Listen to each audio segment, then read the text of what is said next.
इतिहास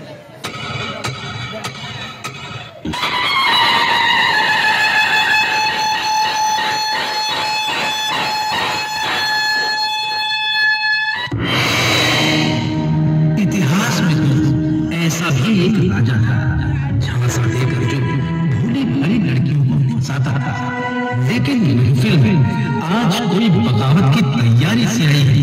अब अपनी कमर पर राज की बात छुपा कर लाई है। बेला, हमने सुना है तुम्हारी छोरी जवान हो गई।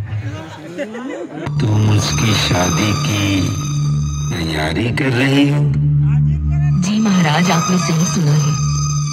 तो आज रात हवेली में हमारे पास भेज देना। नहीं महाराज, ऐसा अनर्थ मत कीजिए। चुप करो बेला। अगर आज रात तुम्हारी बेटी महल में नहीं आई ना, तो इस राज्य में तुम्हें कोई पानी के लिए भी नहीं पूछेगा।